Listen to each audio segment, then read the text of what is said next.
Okay, thank you very much. Okay, so Doug is going to be joining us a little bit late, about 20 minutes in, so he will join us. Hi, Anna Maria, nice to see you again. Hi, Stephen. So nice to see you. Thank you, Udo. Thank you for coming back again to speak with us. Hi, Steve. Yeah, thank you and for having me. And I actually want to have a conversation with you off the air eventually. Great. Thank you. So I want to just tell everyone about these two speakers. A lot of times we have high-profile speakers that are very, very famous and very well-known. Sometimes we have people who are world-class cardiologists or world-renowned neurologists, and a lot of people love that, and I love it too. It's great when you speak to someone that has all the credentials and went to the best college. It's wonderful. However, there's also certain people that have studied something for 50 years and are literally know more about than anyone in the world. And those people are very, very, very hard to find. So what's unique about this panel, I'll skip Doug for right now until he gets here, but Anna Maria has been involved intensely for 45 years in working on a daily basis with people with sprouts. So this is the least, is not theoretical. She has worked with people with sprouts. She's studied their blood under the microscope for 25 years. So this isn't where she's just winging it and said, I read a book on it and it sounds good. I don't know how to find, I find the speakers for the conference, I don't know how to find someone with more experience on sprouts in the entire world.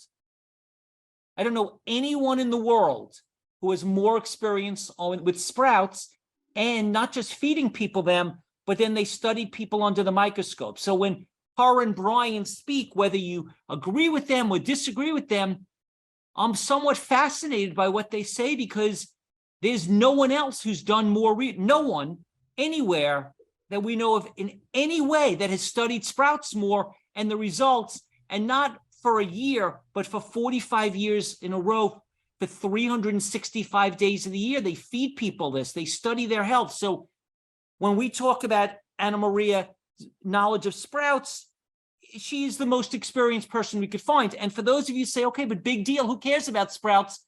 Well, the reason we're so interested in them is most people say, who've studied this, that they have the most, and they use all kinds of words, but the most hormones, oxygens, phytonutrients, enzymes, anti-disease fighting capabilities of any food. So that is why we're so fascinated. We'd rather eat something sweet or fried to taste, but for those of us that are passionate about health, we want to know what's the best of the best. And it sounds like broccoli and onion and clover and all the different sprouts are the miracle food we've been waiting for. And Anna Maria is the one who studied it. So that is why for 17 days, you hear so many questions about sprouts and sprout juice and the Hippocrates philosophy, not because we're trying to be nice to Anna Maria or Brian. We're really trying to figure out if this is the miracle food. And if so, how do we learn more about it? Okay.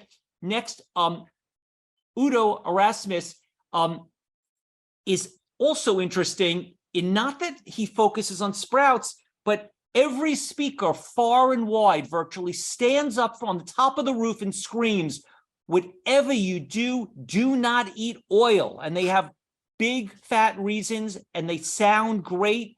And there's absolutely no part of me that ever thinks you should eat oil. But Udo has studied this very intensely. And when he talks about it, your perspective is different. So we have the world authority on oil and the world authority on sprouts. And that is what we're about to speak about. So welcome again. Thank you. Thank you. Okay, so Udo. Yeah. And Anna Maria. We have 80 speakers. Virtually every one of them has something bad to say about oil. I mean, occasionally someone says something good, but mostly they're saying this is a processed food. And just like sugar is processed, that whole foods are good, meaning nuts and seeds, avocados and olives. But why would you ever want walnut, hemp, flax, chia oil, or olive oil when you can have the whole food? And that makes sense to me. Why would I want walnut oil when I could eat the walnut? Everything about it sounds like the natural way nature made things in their original state was how we were meant to eat it. So why are you saying that we should have the oils and not just the whole foods? Well, I'm not saying that you shouldn't have the whole food. You should eat the whole foods and you should eat them raw. In fact, nature's mandate for creatures is fresh, whole, raw, organic. For human beings, mostly plant-based. That's the mandate from nature. But the issue about the oils is interesting. First of all, omega-3 is too low in 99% of the population. And it's an essential nutrient that your body cannot make but has to have, that has to be brought in from outside. And we measure optimum intake by how skin feels. Because when you get enough oil in your diet, it makes, your inner organs get priority on oils because they have super important functions in our heart, our liver, our kidneys, our lungs, in our inner organs. And you only get your skin oiled if you get enough oil to that every other part of the body has enough. Because you can live with dry skin, but you cannot live if your kidneys or your liver dried out. So we measure optimum intake by how skin feels. Your skin should be soft, smooth, velvety. And I can't get enough to do that to my skin by just eating seeds and nuts. I've tried it. And I've tried it to get it in the same ratio that we use in the oil, which is twice as much omega-3 as omega-6. And I was able to take 5 tablespoons of flax, which absorbs 6 times its volume in water. So you got a whole meal there, plus 3 tablespoons of sunflower and sesame seeds. That gives us a 2-to-1 ratio. And even in summer, when I need less oil than in winter we need more oil because we burn some of it for heat. Even in summer, I could not keep my skin from drying out in California. So and the thought of it is this, that maybe nature's mandate is not optimum health. Maybe nature's mandate is you got to be healthy enough to grow up. You got to be healthy enough to have kids. You got to be healthy enough to raise your kids till the kids don't need you anymore. And when the kids don't need you anymore, then nature doesn't need you anymore either. So then it's recycling time.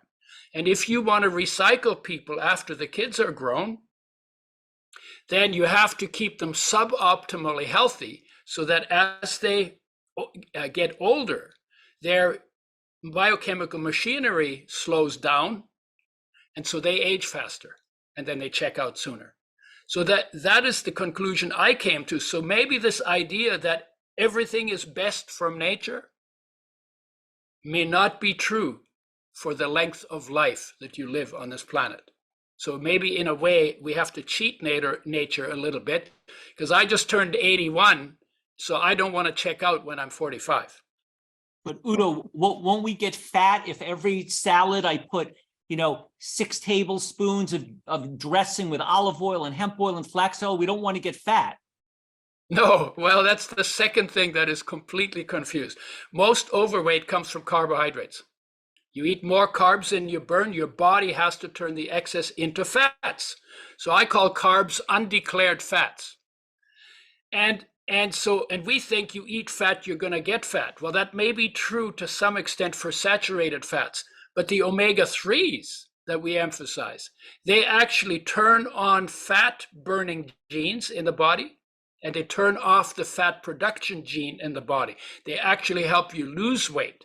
When you make oil your major fuel, which is what we recommend, then you want to also lower your carbohydrate intake at the same time, because the carbohydrates will block the benefits to weight management that the omega-3s have. And when you talk about oils, you're talking about raw, not cooked oils, correct? No, we're talking, we developed a method for making oils with health in mind so that no light, no oxygen, no heat gets to those oils from the time they're in the seed in nature's packaging to the time they're in the brown glass bottle, nitrogen flushed, in a box to cut the light out and in the refrigerator, and they're unrefined oils. They still have their minor ingredients in them. What we've done is we've concentrated the oil. I do not recommend any of the cooking oils, because the colorless, odorless, tasteless oils that are in plastic bottles, because plastic leaches into oils. There's pesticides in those oils, and a tablespoon of those oils can get you about more than 1 million damaged molecules for every one of your body's 60 trillion cells. Those oils are damaged. They should not be used. And if you fry them, you'll wreck them even more. So absolutely, frying is the dumbest thing we have ever invented to do to food. Okay. Anna Maria, Yeah. I want to read you what the sprouts that I use at home. There's a company called Sprout People, and they sell long life sprout mix. It has broccoli and red and green cabbage sprouts, purple kohlrabi, collard greens, green kale, red Russian kale, 4 varieties of radish, turnip, oriental mustard, arugula, curly cress, mizuna, and tatsoi. 17 brassicas come together beautifully in a symbiotic blend of delicious nutrition. So I'm growing 17 sprouts, and then I throw it in my lunch and dinner salad. What am I doing? Am I just eating a lot of lettuce, or am I doing something special? Am I preventing disease? Like, no one talks about this. No one tells me it's fighting disease except you. Am I doing something important, or what am I doing for my health? Yeah, you're doing fantastic. This is like 60 times easier for you to digest, for every cell in your body, for your bones, for all the organs. And it's about 8 times more vitamins than any vegetable, like the spinach, the kale, you name it. And it's about 50 times more phytochemicals that are anti-ulcer, anti-cancer, anti-arthritis, anti-Alzheimer, you name it. So you're doing yourself an amazing favor. This is, that's why the Institute for nearly 70 years have proven that week after week, day after day, the people that come here that get on these foods, you see sunflower behind me, wheatgrass here, and the power of these foods this is the future. This is what's going to help people. And, seeds have always, and nuts and grains and beans, always been around. And people knew that they needed to be soaked before you'd use them. But somehow we forgot all about that. When we soak a seed, nut, grain, and bean, we get rid of something called an enzyme inhibitor. And then when we sprout it, so then life can start. And then when we sprout it, we break down the fat to fatty acid, carb to simple sugar, fat to fatty acid, and protein to amino acid. The thing is, this is the easiest food to digest. You know how many people come here? Some people come here, they haven't been able to eat anything. Some of them are tube fed, and we get them on a better food to be tube fed until they don't need to be tube fed anymore. This should be done in every hospital. Instead of keeping people on pure junk, TPN, sugar stuff that kills their liver, that makes them anemic, and just slowly kills them. So, we prove slowly but surely each day here at the Institute what is possible. And, and I love what Udo says, because he's really an expert in oils. We get naturally oils from all the foods we eat. And you talked about weight loss. So University of Illinois did a research about fats and avocado. And they found that women that wanted to lose weight, if they ate 1 avocado a day, they lost much more weight than other women. So we need essential fatty acids. Yes, does it come from oils? Yes, it does too. I mean, olives, but we're not talking fish oil. We're not talking hydrogenated oil. We're not talking frying oil. We're not talking heating oil in any which way. So the quality of it, the thing is, I think most people in this field are on cooked food, fried food, and they don't know what raw food really will do to the body. I see it in people's blood tests before and after. Everything, the sky is the limit, what people can do. People come here who needed kidney transplant, liver transplant, heart transplant, and they're not needed anymore. There's no magic to it. It's the seeds that has the magic. And when you sprout it, you get 50 times more. Imagine phytochemicals, which kills cancer. Alzheimer, that's now the research about Alzheimer is about phytochemicals. 70% of women, of people that get Alzheimer are women. So we're the ones, we need to get onto these sprouts.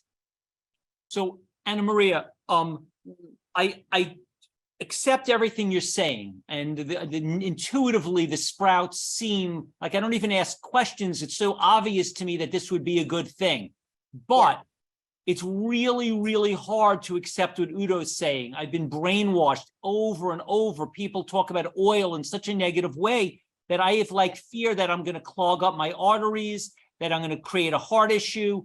Cardiologists have said absolutely oil is bad. So is there, I don't want to be a guinea pig and test it out. They're really confident, these cardiologists.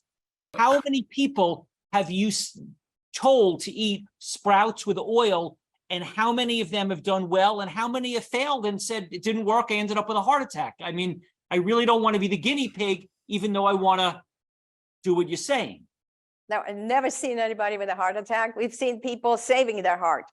The thing is, if you come here and you're serious, you seriously had heart attacks and your heart is not in good shape, I would tell you just eat avocado, eat seeds and nuts. We make nut milk for you. Stay out of the oil for now, but it will come back. The people with cancer, I don't have a problem. What are they going to do? They have a salad that's swimming in oil? No, we have a condiment table, and there is pretty sparingly olive oil in those bottles. It's going to last for a lot of people. And we have seaweed salts made of kelp and dulse and nori to add to that. But our food is so incredibly tasty that we don't need to add a lot of oils to our salad for sure. But, Brian and I are not against oil. There can be some people that have serious heart problem that we have to be more careful for now. We use a lot of nitric oxide for them to get them over. And we have a product called Circulation Max, and not to sell it, but it's nitric oxide. Nitric oxide is also in a lot of the vegetables that we eat. And naturally it's avocado. So should I be afraid of the oil in avocado, the oil in Brazil nuts, in almonds, and so there's got to be a balance in everything. And because we eat raw, most people in this field eat 100% cooked, maybe a little salad. So for them, they're so depleted already that the oil is causing big problem, totally different than when you add it to raw foods, raw sprouts and vegetables. Can I add something to that? Yes, please. Yes. You said you don't want to be the guinea pig. You know what? You're the guinea pig of whatever people tell you. And if they have big credentials, then you will be their willing guinea pig, even if their information is wrong. Because all of the people who demonize oils are talking about oils that have been damaged by industry in the production, because they were interested in shelf life rather than health. And then they use those oils in the most destructive way that we've ever invented, for frying. And then that's what all of these people read. But in the research, they never point out the damage done by processing. That's been hidden from people for 100 years. The industry started 120 years ago. They have never put that. There's research on it, if you can dig deep enough. And what happens is all of these doctors and all of these people, they're doing great work, and I don't want to put them down, but I have to say they haven't done their homework. And I don't want to put them down, but please do the homework. Look at where the damage that you see in the studies that came from oils actually came from. It didn't come from the oil, it came from the damage done to the oils by the processing or during food preparation. And because I came in just like you did, You know, I thought, oh yeah, oils, yeah, oh yeah. And I read all that research. And what happened to me was I got one study that said omega-6 is essential, which means you have to have it. You can't live without it. If you don't get enough, you die. But if you bring it back before you die in adequate quantities, then you get your health back. That's what essential means. Okay, so omega-6 is essential. And the next study I read, it says omega-6 gives you cancer and kills you. And I tell you, my head exploded. It's like, what the, you know, it's essential for health, and then it kills me with cancer. And it was that contradiction, trying to understand, how can that be? That got me looking at a little deeper behind the scene. What are we doing to those oils? That's where it came from. And I'm, by the way, I am exhibit A for what I do. I've been using these oils for, well, we came out with Udo's oil in 1994. And I've been using it since 1994. I use 4 tablespoons in summer, 2 or 3, 4 in winter, 2 or 3 in summer. I dip my foods in it. I eat mostly raw plants. So I'm very much in that direction because I know the standard is fresh, whole, raw, organic, and mostly plant-based. And I dip it, and I dip it in tahini, dump the tahini oil out, put my oil in because it has lots of omega-3s in it. And made with health in mind, we developed a method to protect the oils from light, oxygen, and heat. And the mainstream industry, that's a $100 billion industry every year, has never done that in the 120 years that it's existed. Udo, I'm going to ask you one question, then I'll introduce Doug. But yeah, assuming that someone has high quality hemp, flax, chia, walnut, avocado oil, yeah, how much are you saying? Are you saying we should use a tablespoon a day, 5 tablespoons a day, 10? Like I could eat unlimited cucumbers and it doesn't cause a problem. How many tablespoons of oil can I use in a day before you would become uncomfortable?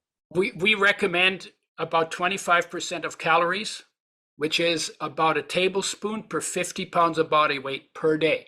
So for most people, it would be 2 to 4 tablespoons, 12 to 25% of calories. Mixed in food and intake spread out over the course of the day. Because oils are usually with foods, of course, the seeds and nuts that Anna Marie talks about, seeds and nuts is where most of the oils are. So you're getting that even from the sprouts. You're also getting extra oils. Okay. And so what I'm saying is, you know, the idea that just because the guy is a doctor, or just because the guy is a vegan or a vegetarian, or just because, you know, he deals with patients, doesn't mean that they understand everything. Usually they were not trained in nutrition, and they picked it up on the side. And they picked it up from all of the research that's done on damaged oils, and they have come to wrong conclusions about essential fatty acids because of the damage that was done to them, and that wasn't pointed out in the research done on them. And so what I did the research, and I spent 6 years digging through it to try and figure it out. And all I can say is we have tons of people that come back and say, amazing. In terms of just about every body part. The research, if you summarize the research on omega-3s, if they're not damaged and not toxic, says that when you increase omega-3s in the diet, you can improve virtually every major degenerative condition of our time. Because every cell needs them, they're essential, they're a nightmare to work with. Most people don't like to work with those oils. 99% of the population doesn't get enough. When you give them the omega-3 and 6, both in the right ratio, high grading the omega-3s a little, but flax is too rich in omega-3. It actually made me omega-6 deficient. So you have to deal with some issues. Oh, and getting too much, you know, you can't get too much, because if you take too much oil at any one time, when you hit your liver capacity, it will let you know. And then you start to feel heavy, tired, or nauseous because you're taking it too fast and you're not giving your liver time and space to process it. So then when you get tired or nauseous, it means you have to mix it in food, spread it out over the course of the day better. Okay. What percentage of the omega-3s are ALA, EPA, or DHA? In my oil, Your oil, yeah. we only work with ALA and LA, which is the omega-6. And it's about, the oil is between 40 and 50% omega-3 in the form of ALA. It's plant-based. And it's about half of that in omega-6, plant-based. We don't use fish oils because they're even more damaged than the cooking oils, because they are 25 times more sensitive to damage done by light, oxygen, and heat than the cooking oils that are already 1% damaged and get you more than 1 million damaged molecules for every one of your body's 60 trillion cells in 1 tablespoon. So what does your research say about the need for EPA and DHA, and where would that come from if someone's on an all plant-based diet? Oh, yeah. Well, first of all, EPA and DHA are not essential nutrients. And the reason why is because an essential nutrient is defined as something you cannot make in your body from anything else, have to live and be healthy, and therefore have to get from outside. Well, actually, you can make EPA and DHA in your body from ALA, from the plant-based. And the big issue is not that your body can't convert. The big issue is that you're not getting enough starting material to do the conversion, because the same enzymes that convert omega-3s convert omega-6s, but nobody has a problem with omega-6 conversion. Why not? Because they get lots of omega-6s in their diet, so they're getting enough starting material to do the conversion, right? So, and then there are some other issues. You know, if you don't have enough magnesium and zinc and B3 and B6 and C in your diet, they're involved in the conversion. And a lot of people are deficient in those as well. Then you're going to slow down conversion. If you eat animal products, that's going to slow down your conversion. If you're plant eater, that doubles your rate of conversion. And all of the conversion studies that were done, they did not, and actually the numbers on the conversion studies going back probably, well, from before I started, so it's going back over 40 years. The conversion studies all came up with all kinds of different percentages of conversion, because they never said, what's the context here? What kind of diet are these people on? What are they doing besides the oil that you gave them? And then they also cheated on the studies. They gave them 5% of labeled alpha-linolenic acid, and then measured the labeled DHA, ignored the retroconversion to EPA, ignored the forward conversion to a whole bunch of other nutrients that are made from DHA. And they completely ignored, and this is the biggest thing, that everybody already has somewhere between 15 and 60 grams of ALA in their body that is available for conversion, but is not labeled. So they labeled 5 grams and ignored the whole rest of it. And you know what? I swear they must have done that deliberately to come up with low conversion numbers, because they get their grants from the fish oil industry. Okay. Because let me move on. These are not stupid people. Right. Let me move on. Okay. Yeah. So Sorry. Doug, take 30 seconds to just tell everyone what you've been doing the last 20 years. Yeah, so the last 20 years, I had a raw vegan establishment in New York City called Organic Avenue.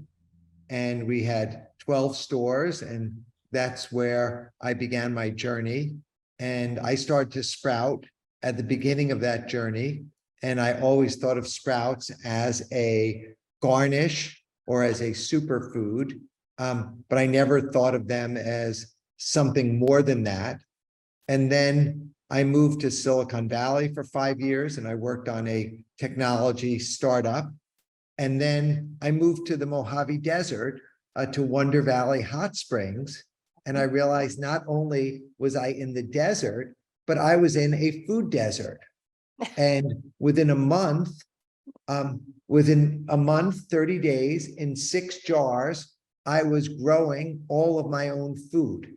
And I had the epiphany that sprouts were not just a garnish, but sprouts were vegetables, and that they should go from being a side dish and a topping to the center of the plate. And I went from growing alfalfa sprouts and mung bean to alfalfa, azuki, radish, clover, broccoli, chia, flax, fenugreek, all sorts of peas, lentils, and hemp. And then I was so inspired that I actually wrote the Sprout book. And the last 5 years of my life have been dedicated to sharing the message about sprouts, which can be summarized into 3 points. Sprouts are food, sprouts are vitamins and minerals, and sprouts are medicine. Okay, so let's I know. assume that someone says, I don't want to watch 17 days of a conference. I don't want to read books. Just get me to the very bottom line. Tell me the absolute healthiest possible lunch and dinner that I could ever imaginably eat. Are you saying that the number one thing, better than spinach, better than organic kale, are you saying that if we could get before you got here, I told Anna Maria and Udo about a sprout mix I had that said 17 different sprouts. Are you saying that if we grow our own 17 sprout mix and make it for lunch and dinner, that this is the ultimate food, or am I getting carried away and you still need other things? I would say, and I'm not nearly as educated on the omega-3s as Udo, so I'm glad that he's participating in this, because I don't have enough information about the ALA conversion to EPA and DHA. But I don't take omega-3 supplements. I get my omega-3s from nori and from sprouted flax and sprouted chia. And so the only thing I feel like I'm deficient in or potentially depleted in without supplementation is vitamin B12.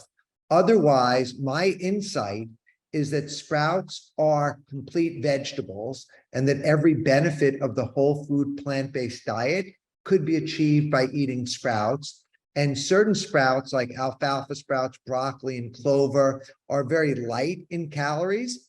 And certain sprouts like the legumes, the garbanzo beans, the sprouted soy, the mung bean, the lentils are very calorically rich and dense. So it's very possible to eat 2,000 to 3,000 calories of sprouts and be very complete. And if you want to add other things to them, you're welcome to. But to me, sprouts are the best source of vegetables for salad and for the center of your plate.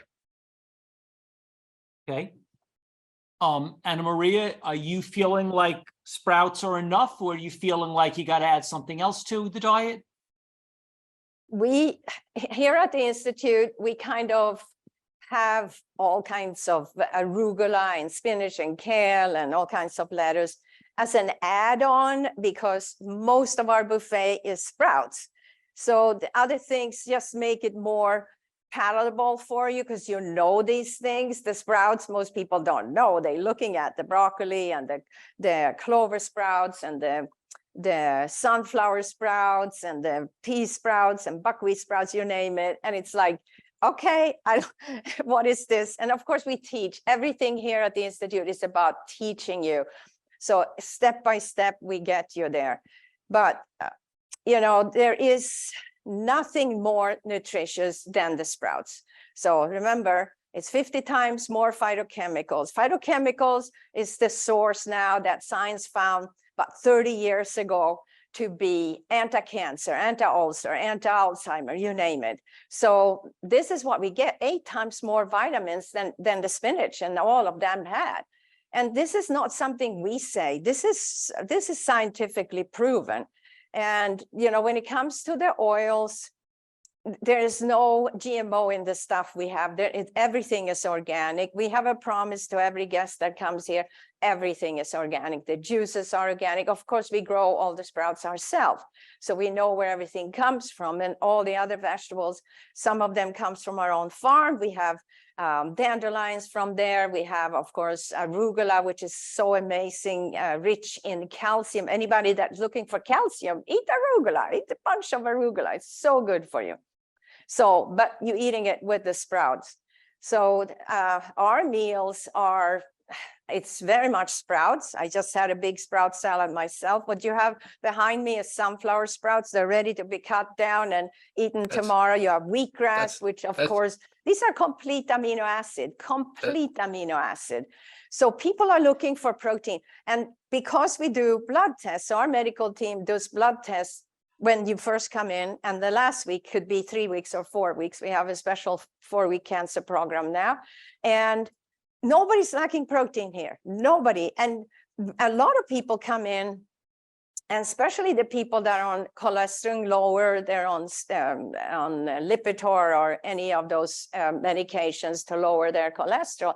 It goes down so low that they sooner or later have to get off their medication, because we need fats, and fats like cholesterol makes all the gonad hormones. It makes your testosterone, your progesterone, your estrogen. It's very, very important to have a good amount. And sometimes I have to tell people we need more. I need more. I give you like nut milk. We make nut milk out of almonds. We make it here, and we make it out of Brazil nuts. So a lot of people need that. We also use blue-green algae, and blue-green algae, I was going to say, if somebody's so totally against oils and you really believe that, at least take omega-3 from blue-green algae, because your brain is 60% fat. You have to have it. It's a big problem if you don't get enough omega-3, 6, 9.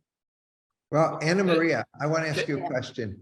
To summarize what Stephen asked, do you feel that someone could use sprouts as their primary source of vegetables and be nutritionally complete? Absolutely. Better than you ever have been. Better life than you ever could wish for. Can I make just one small comment? Yes. If you're going to do sprouts, they come from seeds. And the seeds, what the seeds have in them comes from the soil. So if you're going to go sprouts, you also need to pay attention that the soil has all of the minerals in it that the plant can't make, because the plant can make everything except the minerals, makes the vitamins, makes the amino acids, makes the fatty acids, but it can't make minerals. They have to be provided by the soil. So if you're going to be healthy on sprouts alone, but this is true for any food anyway. Yes, but you have to make sure that the sprouts are grown on on soil that contains all of the minerals that you need. You got it. Yes. But the sprouts don't grow in soil. The ones I have just grow in trees. No. But the plants that grow the seeds that you sprout, because you're adding just water to sprout them. Right. But the evolution, Stephen, is you have a seed, it sprouts, turns into a microgreen, then turns into garden state vegetable, and then it flowers, and then it fruits, and inside the pod of the fruit are seeds. And those where every seed could replicate itself 1,000,000 times over. But those seeds should be in very high quality, organic, mineral rich soil so that they can replicate themselves, because it begins with the seed and the seeds grow. So that's where it's very important, from when you're sourcing sprouting seeds. And I encourage people to sign up for my newsletter at thesproutbook.com, www.thesproutbook.com, because we talk about where to get the seeds, what equipment to use, how to grow them, recipes to how to live a plant-based life with sprouts as the major source of vegetables in the diet.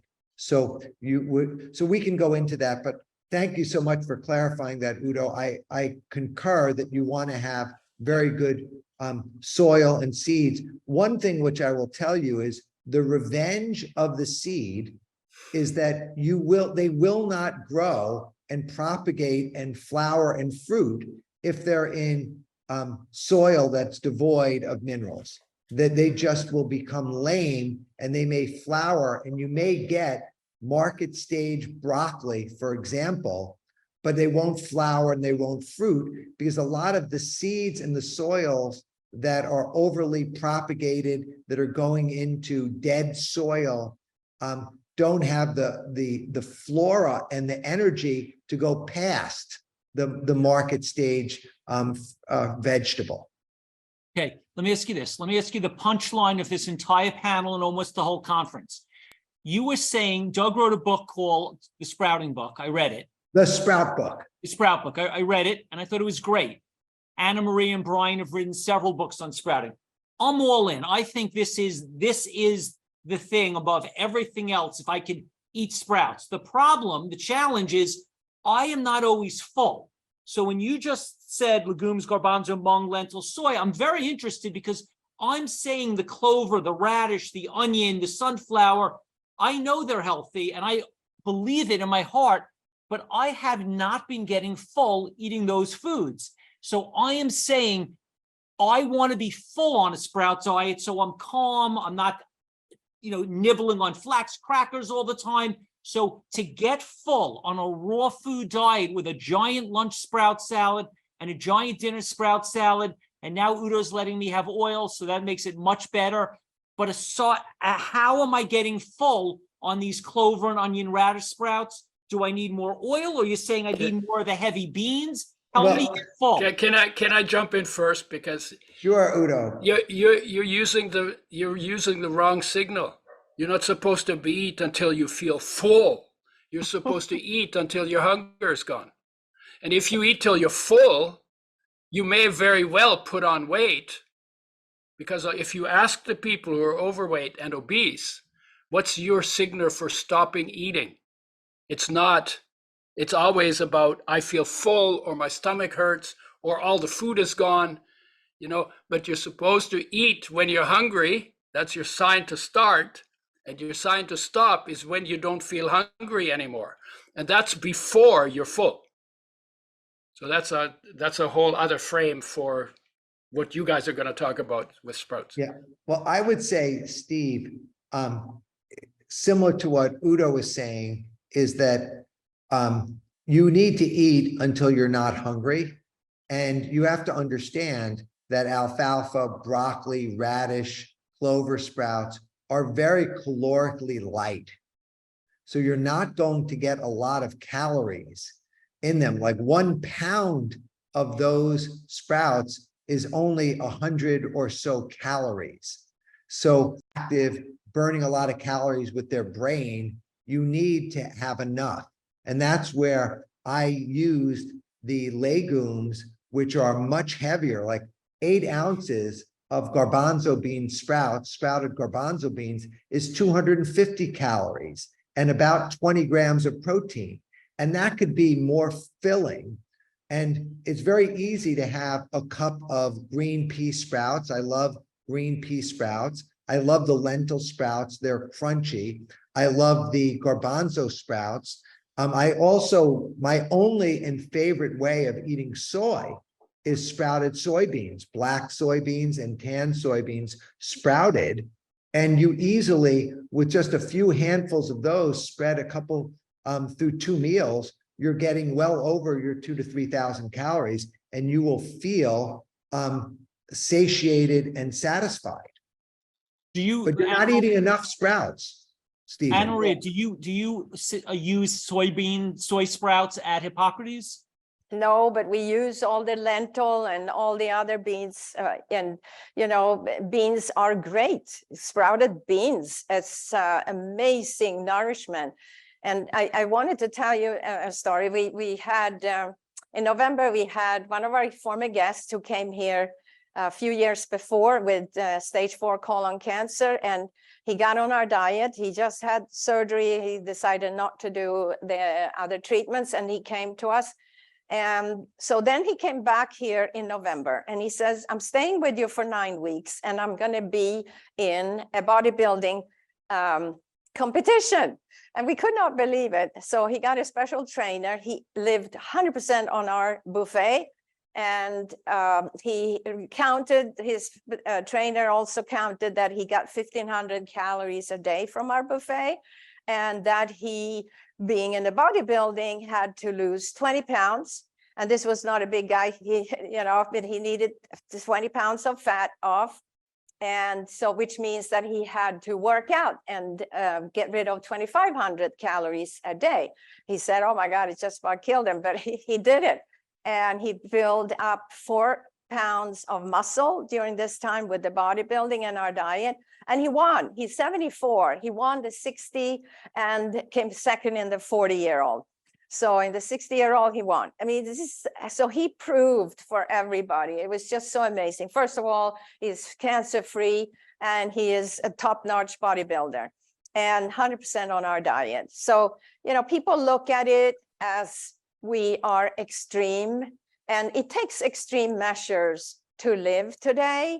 Where if you are anywhere interested in climate change, I hope you are, because it's totally predictable that that's happening. We need to have a more extreme, and the most natural diet would be to sprout seeds. And this is like the Essenes did this already long time ago. And if you're reading Bible, you can read about the Essenes and how they sprouted. They make the bread in the sun. They sprouted grains and put them out in the sun to dehydrate. And so it's nothing new. It's just that we are in the time where we need all the nourishment that we can get. We are so depleted. We are so dehydrated. Like a big part of what we do here, of course, is juice. We make juice out of sunflower sprouts, pea sprouts, celery, cucumber. We get the great fats from that. We get carbs from that, proteins from that. And that fills you up. But for example, do you feel full after a meal here? No, you don't feel like when you ate meat and potato, you could hardly move and you had stomach ache. You never feel like that. But every guest here will tell you, I'm not hungry. I'm leaving the table. I am not hungry anymore. That's what happens when you get the nourishment. You get the phytochemicals, you get the vitamins, you get the proteins that every cell in your body has been looking for. That's when you see the difference. But let's just right, Anna Maria. When I was at Hippocrates Institute, I ate like that. I Yes. never felt like I wasn't hungry. But No. one more thing that you haven't mentioned. They also have sunflower seed sprouts. Sunflower seeds have a lot of oil in them. Yes. Oh, yes. And they have flax seeds, has a Yeah. lot of oil in it. Chia Yes. seed has oil in it. Oh, So absolutely. if you're eating sprouts and they're not giving you enough and you're still hungry, then eat some of the seed sprouts because they're more calorie dense. So let's review, because I want to be clear so I don't mislead anyone in the audience. I have struggled being a raw foodist because I have not gotten full. So I understand that a lot of people are very excited. So the big thing is I've been doing what Doug is saying. I've been having clover and onion and radish. I've not been doing these beans. So are all beans good for me? Is lima beans, is black beans, is white beans? Like, are we saying, you know, when I cook food, I always eat beans to get full. Are you saying that I should go and find all the beans, sprout all of them, and that is how you get full with sprouted beans, and that's what I'm leaving out, and that's why I haven't been full enough or satiated enough? I think so. And I think, you know, I wouldn't say all beans, because beans do have enzyme inhibitors, trypsins, lectins, and not all of them sprout well. And I would focus on like fava beans, on lentils, on mung beans, on garbanzo beans, on green peas, on yellow peas. You know, there's all sorts of lentils. There's a whole variety of lentils, and you will feel very content. Like, here's the thing, Steve, we are in our brain, you know, addicted to this reptilian lifestyle, right? We're living in scarcity. And I hear it in your voice, like you are just almost desperate to achieve a certain level of hunger or success. And with food, you need to just breathe through it and be very calm when you're eating, and be thoughtful. And I know unequivocally, because I've done it, where I've had 6 jars, and 6 jars produced all of my calories for 30 days. Now I diversify a little bit more. I eat fruit. I'll eat some mature vegetables in various settings. But my fail-safe, especially during COVID, was I felt so at peace and so tuned in that if I was eating sprouts, I was getting my nourishment. So part of it is psychological, because when I first became raw vegan, and you met me back in those days in the early 2000s, prior to that, if I wasn't eating meat, chicken, fish, pizza, or pasta, I felt like I wasn't getting, like I was being starved to death, like it was punishment. And when I first became raw, I would eat 4 or 5 avocados to try to get that feeling of fullness. And I would overeat just to get full. And then when I realized the intellectual game, oh my God, I'm so nourished. And I want to feel nourished, but I want to feel light, and I want to feel playful. I don't want to feel that dopamine, serotonin rush of fullness where I need to go sit and rest and pass out, which was what Udo described as what happens if you have too much oil. Well, You run out of steam. what % raw are each of you over the last year? I would say for me, probably 80%. The older I get, the more I like raw vegetables. I'm not doing just sprouts. I do a ton of broccoli. But for me, I don't do well with beans, peas, lentils. I can eat a little bit, but they don't sit well with me. So what I do is I use nuts. So you can soak the nuts, you can sprout the nuts, you can do the sunflower seeds, the flax seed, the chia seeds. So you can get more calorie dense nutrition from the seeds, because every gram of fat has 9 calories, and every gram of carbs has only got 4 calories. So they're more concentrated in that sense. So you're not just, and then you can maybe eat less water, because the sprouts are what, 80% water, sometimes 90% water. So then you just have to eat more, because you're actually getting a lot of water from them as well. And if you need more concentrated, the nuts are very concentrated. So for me, but I'm about 80% raw, maybe more. And it works really well for me. I don't know. I started later in life doing that. I just feel better than anything. And like I said, I'm 81. I have no aches and pains. I have energy to burn. So I think I'm doing something right. I have more energy at 81 than I had when I was 38. Anna Maria, how about you? I would say 80 to 100. Many, many days I'm eating only here at the Institute, so it's 100%. And, sometimes Brian and I make a squash, a sweet potato, or we soak and sprout beans that I make, some hummus or some mashed, like if I make a Mexican meal, I put Mexican spices into it, but I prefer doing it raw. I mean, I teach here raw, especially if you have something serious going on right now. When you eat cooked food, what happens is that your immune system actually attack it as if it was an invader, as if a virus or bacteria came in. So if I have cancer, if I have a tumor, I don't have time for that. My immune system should be totally going for my tumor, kill it, and be done with it. So I don't need anything cooked at that time. When I'm done with that, maybe 2 or 3 years after, then it's okay to have a soup occasionally, have a piece of squash, and how much am I going to eat?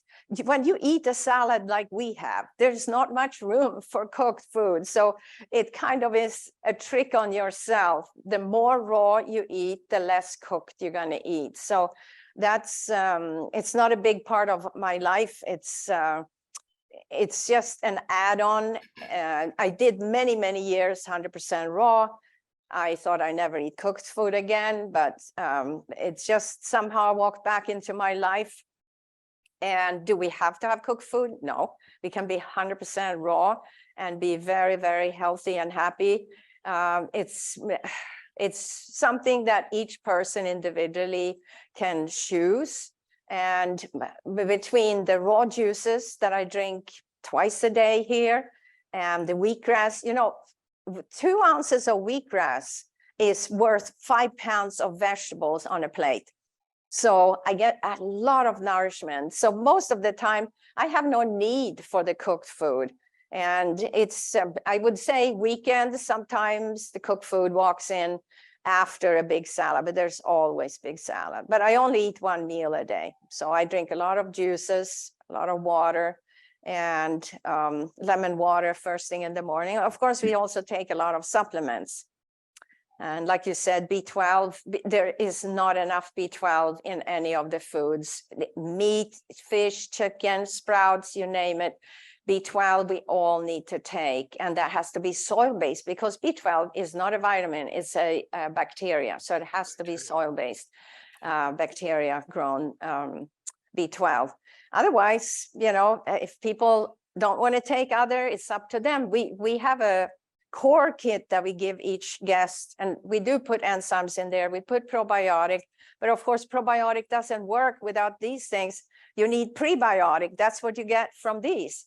So all the sprouts is prebiotic that feeds your microbiome, the flora you have, the 100 trillion bacterium you have in your gut needs to be fed by prebiotic. Cooked doesn't do anything.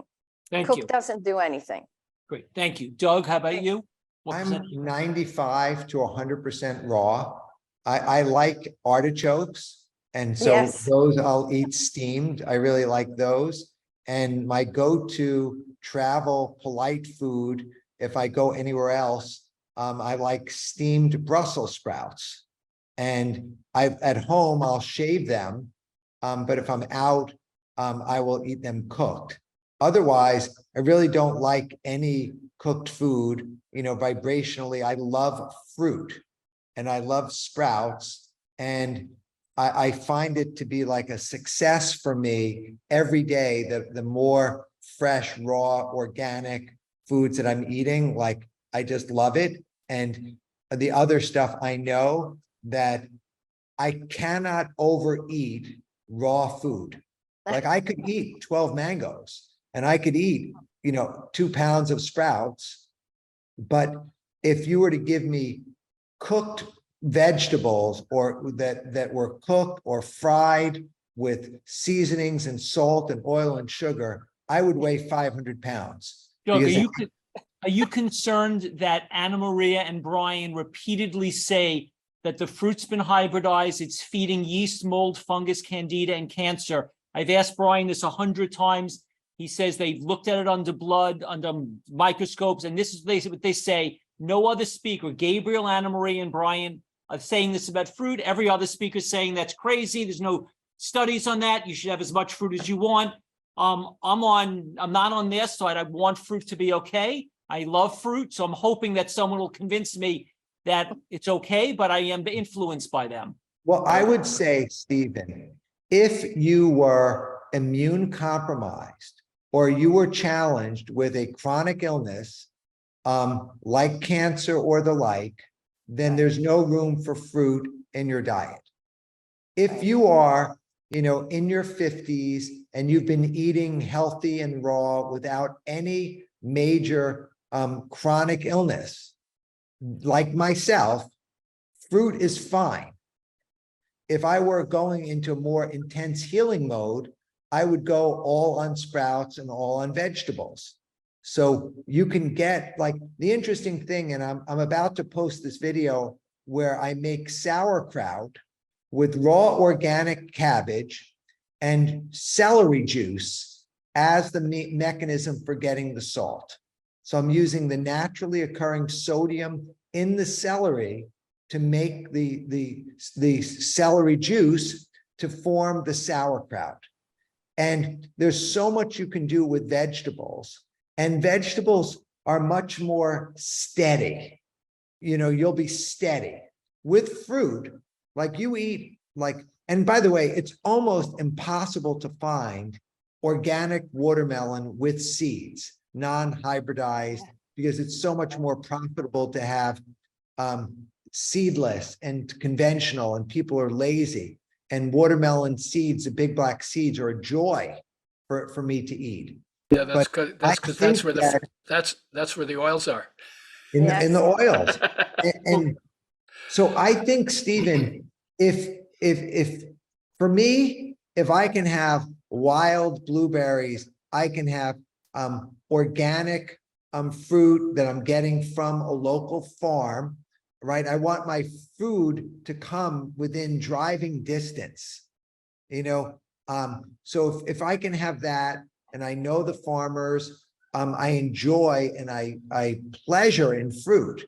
Like I really, like I'm looking forward. I'm going to be in Miami next week. I'm keynoting the International Sprout Growers Association in Miami on the 24th or 25th. And I'm looking to get local mangoes from Glacier Farms and other places to have a mango madness while I'm there. Okay, so let me ask this then. So Anna Maria, Yeah. Doug is saying something, as I feel you and Brian have said that even if you're healthy, you want to limit it. So do you feel, it's again, where are you on fruit for people who are healthy? So, we serve it at the Institute. We decided to serve it Thursday and Sunday. And we serve local fruit as much as we can, things that we grow ourselves. And of course, we have told everybody that we feel with our research that is nearly 70 years, that sugar, fructose, is feeding problems like cancer, candida. When I used to look at blood under microscope for 20 years. I magnified 10,000 times, and I saw yeast in so many people. It looks like white little cotton ball, the same as you see on food that went bad in the fridge.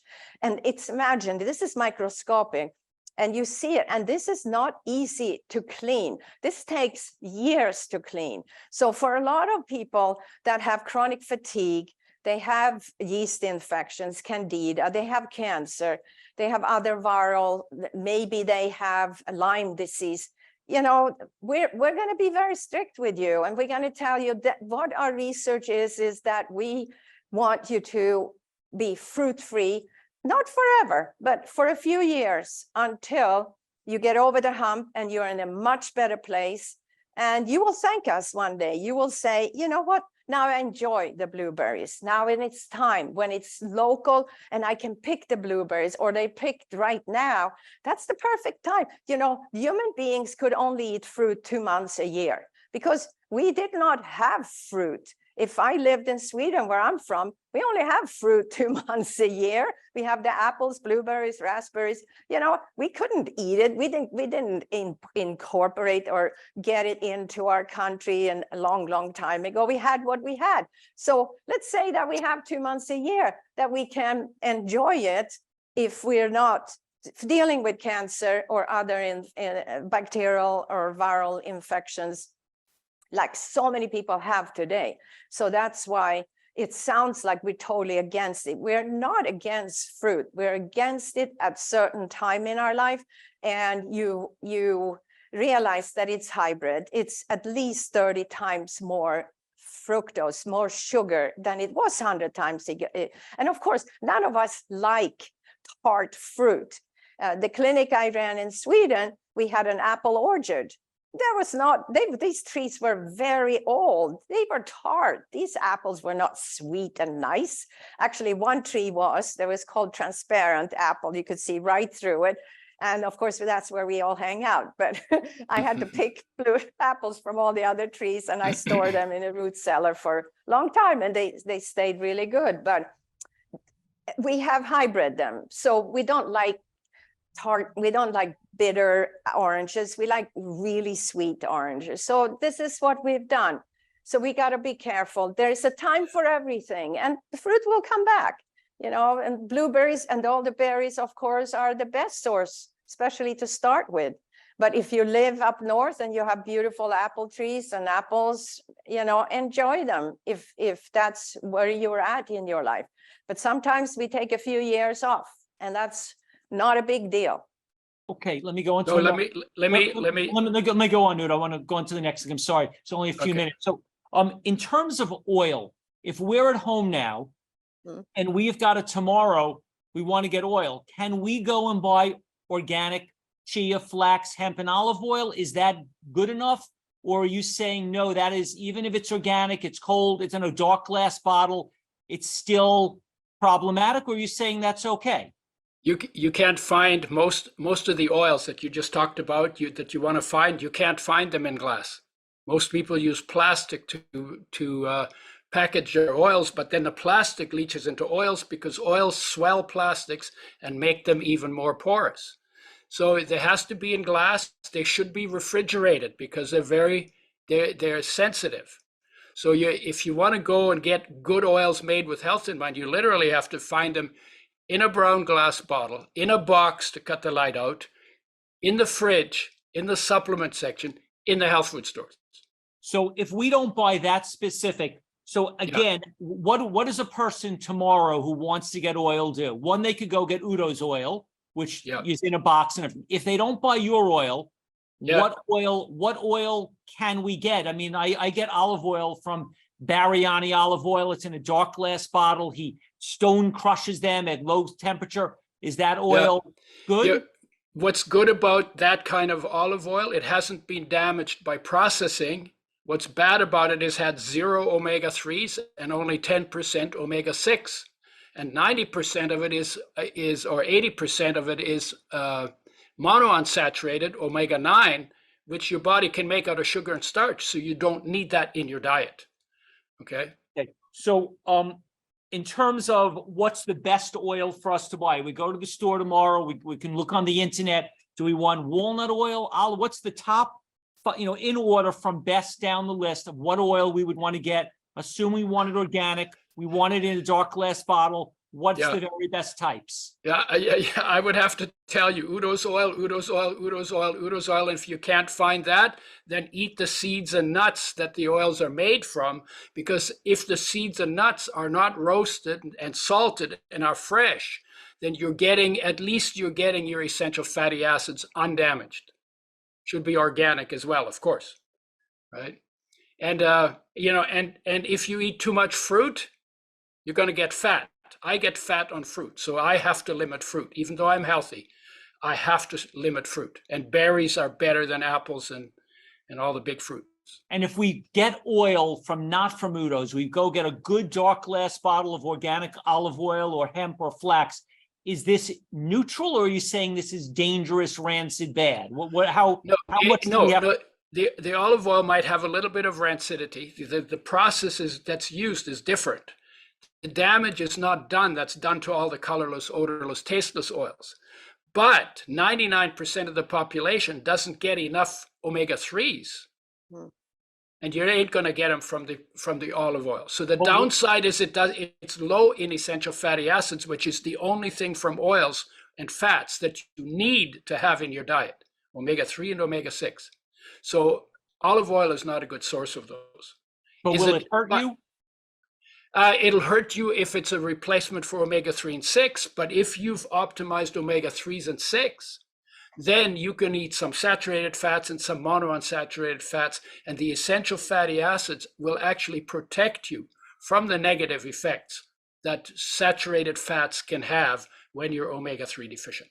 And what do all of you have to say about raw olives? Am I trying to include these in my diet? And where do you even get raw olives?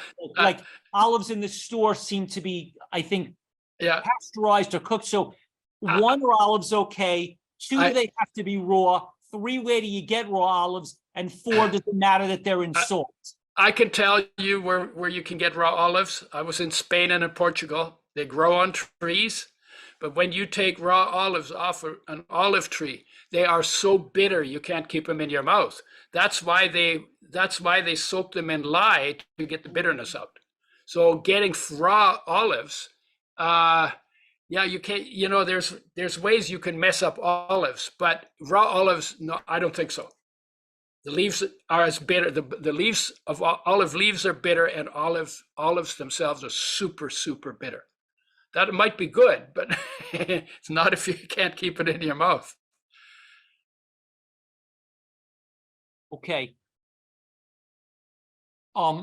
Okay. Do you guys want to stay a few extra minutes since Doug came late to take 2 questions from the audience? Sure. Absolutely. Sure. Okay. Mike, would you like to ask a question, and where are you from? Hi, this is Mike from California. I have a question for Udo. You said, I heard that your oil have a perfect ratio between omega-3 and omega-6. But when we are eating, regular food that have lots of omega-6 in it. So my question to you, what is the perfect ratio between omega-3 and omega-6? And if you consume already omega-6 from other type of foods, because most of the food have omega-6 and we are getting plenty omega-6 too much, how would you recommend to balance it with the omega-3? Thank you. Okay, so first of all, I don't call the ratio we use perfect ratio. I call it the practical ratio, because in practice, that's how we get our best results. Twice as much omega-3 as omega-6. The problem with the omega-6s is we get enough, but they're damaged, and they do damage to your health. So what we've done is we say, no, you need your omega-6s made with health in mind, and you need the missing omega-3s brought back, also made with health in mind. So we do that in the blend, and we do it in a ratio where the one won't crowd out the other. Because on flaxseed oil, I became omega-6 deficient. It is the only oil that has so much omega-3 that it can make you omega-6 deficient. And I got dry eyes, skipped heartbeats, arthritis-like pain, and thin, papery skin. Classic omega-6 deficiency symptoms. Fixed them by eating sunflower seeds, which are rich in omega-3 in omega-6 and have no omega-3. And that's one of the reasons we developed the blend, so that people cannot become deficient of one or the other. And that's why we balance them. And we put the omega-6s in. What we say to you is, you need to get rid of the omega-6s in your diet because they're damaged and they're going to damage you. And you need to replace them with omega-6s that are also organic and also made with health in mind and also free of pesticides and plastics. And you don't use that oil for frying, because if you fry the oil will fry your health. Carol, would you like to ask a question, and where are you from? Yes, I'm from New Jersey, and you all are so inspiring. And thank you so much. And Stephen, you're just amazing as a moderator, and you're just so cool. Anyway, where do you get that olive oil, Stephen? How do you order it? The one the Bariani olive oil? Yeah. That's How from do you spell it? Bariani, Bariani, Emmanuel Bariani. He's in California, and they claim to do it at low temperature and never is heated, and they put it into dark glass bottles. So You order it directly from their website? I have, yes. I think they also sell, yes. Okay, amazing. And thank you so much. And I love, Doug, your sprout, everybody, the sprouts, so wonderful. Thank you so much. I just soaked some sprouts now. Yeah. Oh, Doug, does the sunflower have to be in soil? Can you sprout the sunflower in water? I've sprouted sunflower seeds in glass jars, and the only requirement is a lot of patience to remove the hulls. So you can do it. They grow about half the length of a normal sunflower shoot grown flat in soil. So they're about this big, not that big. And you just have to be patient in pulling off the hulls. But if you have vibrant seeds, they will germinate and they will sprout. And it's actually very clean. The one thing I will say is, if you're doing sunflower seeds, I would pre-rinse them at least 5 or 6 times, because they could be very dirty before you sprout them in the jar. Gail, would you like to ask a question, and where are you from? Gail, would you like to ask a question, and where are you from?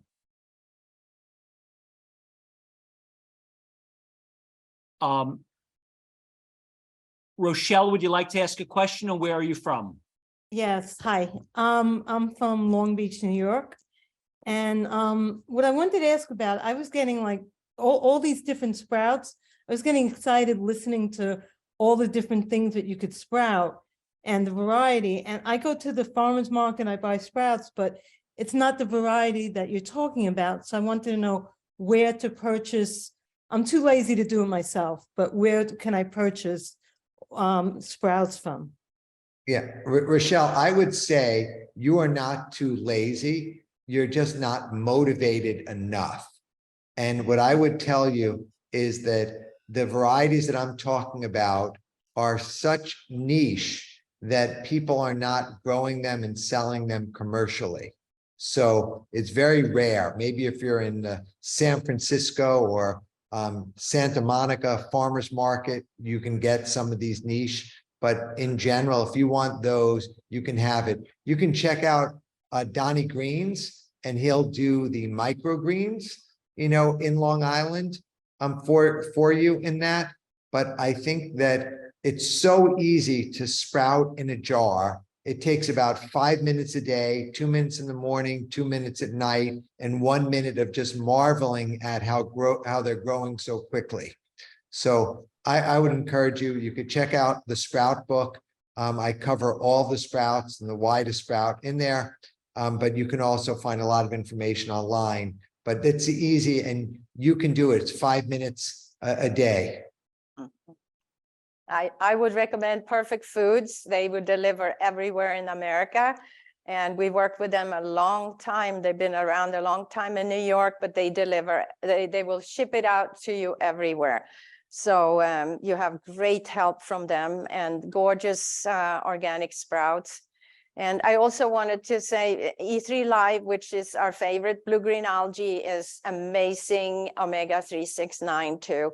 And, you know, Brian and I put hemp seeds, we sprout hemp seeds, chia seeds, flax seeds on our salad every day to get that extra edge. We don't use a lot of oil, but we use a little bit of sesame oil, avocado oil, some good cold pressed oil, or Udo's oil, of course. But, you know, it's the E3 Live, which is the best blue-green algae you can find. We serve here. We serve Blue Magic for our guests so that they may make sure that they get the omega-369 in the best form. And it's really, it's an amazing source for you all to get to. So get your sprouts. And like you said, it's so easy to sprout. And kids, if you can get your family involved to start with sprouts and see like it fills up like popcorn in 5 days in a jar. So much fun. The mung bean sprouts, adzuki sprouts, the cabbage radish, you know, it's amazing. And when people get to hear that broccoli sprouts have 50 times more phytochemicals than broccoli, why wouldn't you eat broccoli sprouts? So, you know, it's a lot of fun to grow. And if you can get the family involved, they will love it. We used to, when our kids were in school, we would bring the school. They were in a smaller Montessori school. We brought them all here and taught them how to sprout. And they kept that up for a long time, and they loved it. Bex, would you like to ask a question, and where are you from? Yes, hello, thank you very much. I'm from Los Angeles, California, and I have maybe attempted sprouting once or twice garbanzo beans, and they had like a funny smell, so I wasn't sure if I was doing it right. But so the point is, I want to do something very, very easy, like broccoli sprouts or chia or hemp and some of the other things. If I were to do beans or lentils, pulses, etc., and you put them in the jar, you soak them, you sprouting 101, you dump the water, then you leave it tilted on an angle and let air flow, and then just keep rinsing it every day until you see the tail. On a bean or a legume, you don't cook it then, you just eat it? Yeah. And let me also say what I do to make it easier now. I soak it overnight and then I leave them without water in the fridge and I just let them alone and they sprout perfectly, because if I kept them out on the counter, that's when they're going bad. So my chickpeas are gorgeous after 3-4 days and I eat them like that. Wait, can you stop and say that again? How do you do chickpeas? My chickpeas go rotten. So give us the formula. Yeah, they again. rot. Yeah, so I soak them in a bowl overnight in the fridge, and then I rinse all the water out. I can leave them in the bowl or in the colander, and then I put them in the fridge and I just forget about them. 3-4 days later, they're gorgeous. I don't even have to take care of them anymore. So you, So I made it easier because I'm also very busy. So I made it easier. I do that with millet and quinoa. I grow all those grains and I just leave them. I forget about them. I look at them a few days later and they're all beautiful sprouts that I can make dishes out of. I can make crackers. Yeah. Does it matter though what climate you're in? Like I'm in Southern California where it's sort of maybe hot and dry. Does it matter the climate? And not No, in the because fridge. they're in the In the fridge. fridge. I hope in the fridge. That's why we're in a hot, humid climate here in Florida. So that's worked the best. And but now I tell people even in Europe to do that, and it's actually worked so much easier. Of course, these sprouts that we do in soil, that's different. But that needs to be in room temperature.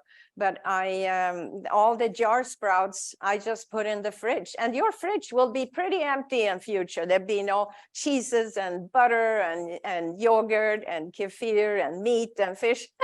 There's a lot of room now for sprouts. I'm going to try the fridge. Thank you very much. Yeah, you're welcome. Thanks. Ruth Lynn, would you like to ask a question, and where are you from? Ruth Lynn, would you like to ask a question? Can you hear me? Yes. Where are you from? Okay. Yes, I'm from Canada, and I have all of your books, and they're all wonderful. And I just one thing. I have two things. One thing regarding putting the sprouts into the fridge. Are they with water or without water in the jar? Now they're to sprouts. There's no water. Okay, and you soak them overnight in warm water at beginning with warm water?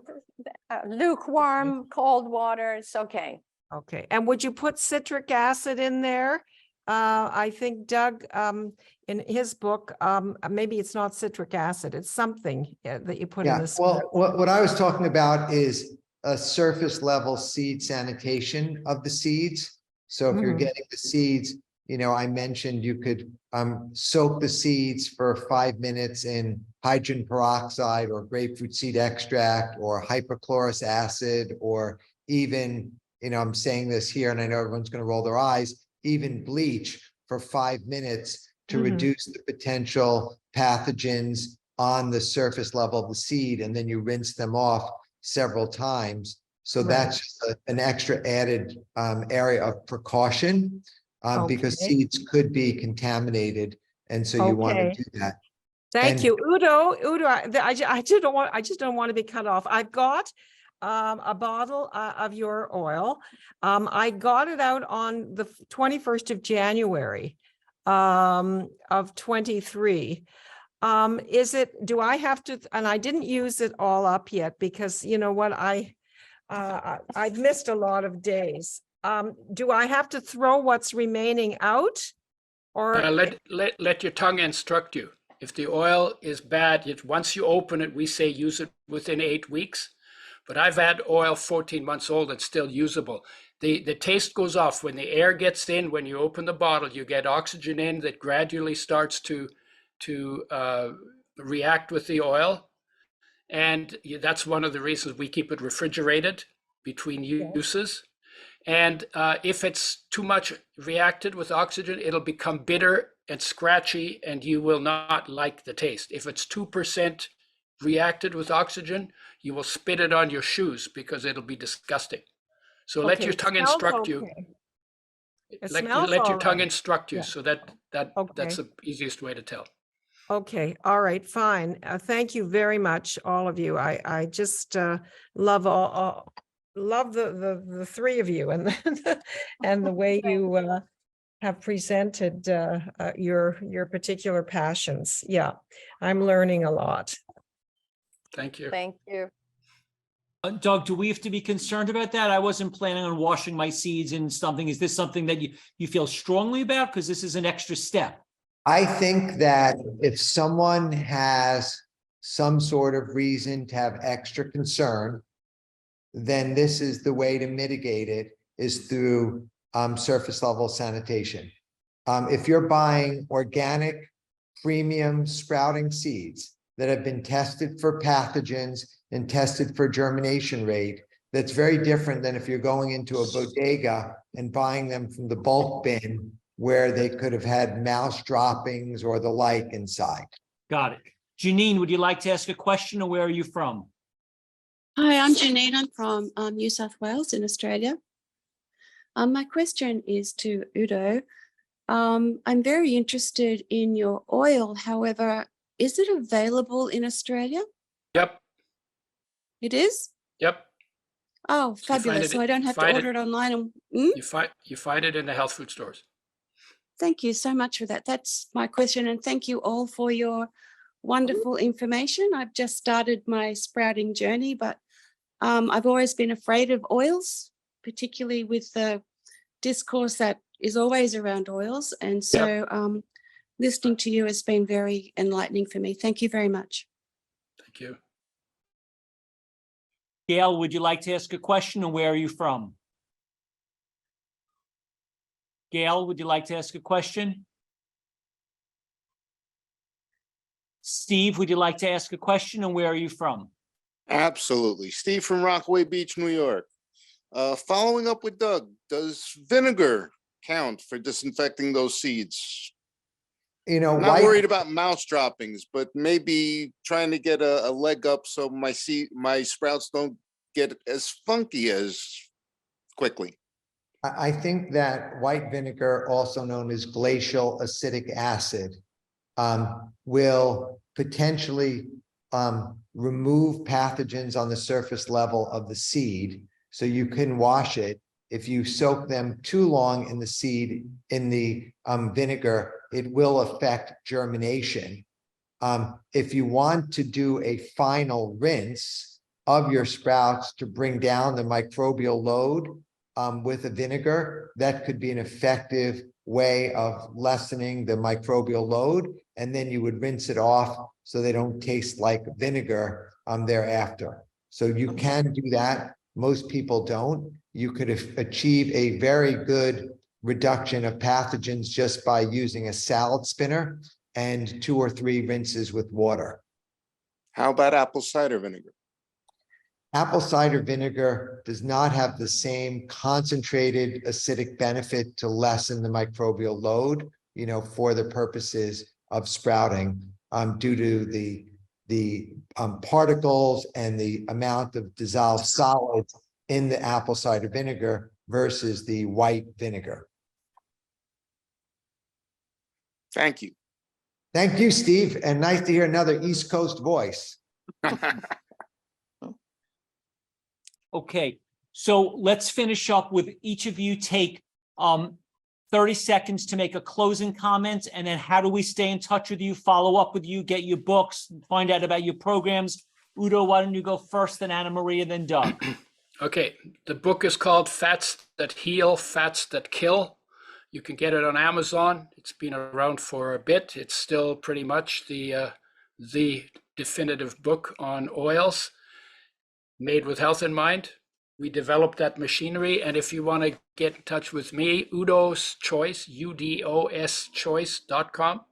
It's where I talk about the products. I also work with enzymes and probiotics and a few other things. And you can find me, just look for Udo Erasmus. Oh, there it is. You can find me on Facebook and I have a YouTube channel. If you just punch in Udo, UDO, I'll come up on the first page of whatever you punch it into if I'm there. So that's easy enough. And then the products are available in about 40 countries in health food stores, or sometimes the chemists in the United Kingdom, and the people who do natural healing. Some of the practitioners use it as well. Thank you. Anna Maria? Yeah, so we are Hippocrates Wellness here in West Palm Beach, Florida. And, our supplements is under LifeGive, and they're all soil-based, absolutely organic.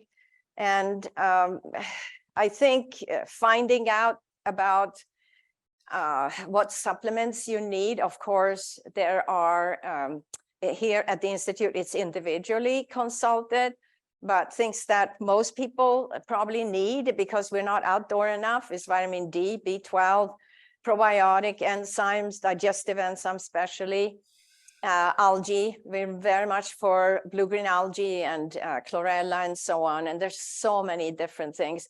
We have our own skincare because skin care out, it's so toxic nowadays that it's hurting nature, it's hurting the coral reefs, you name it. So we have amazing skincare, and we have our own makeup care. You can eat it, all these things you can eat. So not that you want to, but you could if you had to. So you would actually make it very safe to have kids around these products because they're all totally organic and edible, edible for your skin. Our founder, Ann Wigmore, always used to say, if you can't eat it, why would you put it on your skin? So that's been our motto. We've been very serious since Dr. Epstein wrote the book, Toxic Beauty. And he really revealed how toxic cosmetics are. My husband Brian's always says, I think there is a conspiracy to kill women with all this stuff that is in. I have to go through the store normally, like I go through Macy's or JCPenney or any of them, where I end up going through where the perfumes and everything, which is so toxic for you. I have to hold my nose and just kind of run through that. So imagine this is what women and men too put on their body. I just talked to one of the guests who's fighting cancer, and he said, oh my gosh, I just bought all these fine, fancy cologne. I love cologne. I said, well, you're done with that now. So, it's about choosing natural products. Make better choices when you go to a store in future. You can always order from the Institute. There's a lot of products out there that comes from mom and pop, and they've also done organic and edible things that you can put on your body. So put into your body, outside your body, only stuff that you actually could digest and ingest. So we're here. We're Hippocrates Wellness. We're here for you. Thank you very much, Anna Maria. Doug? So I communicate most at Doug Evans on Instagram. I live and run, Wonder Valley Hot Springs, which is also on Instagram. And I have you can sign up. I've got a sprouting masterclass coming out with onecommune.com/sprouts is coming out this summer. And it's a 5-day masterclass on how to sprout. And you could sign up for my email list at thesproutbook.com, where I'll be sending information, recipes, fact-based. We just published our first white paper, on sprouting and sprout safety. And, I think that's really it. I think sprouts are amazing, and that everyone can grow them without soil, without sunshine, without fertilizer, in days, and you're getting the most nutrient-dense food on the planet.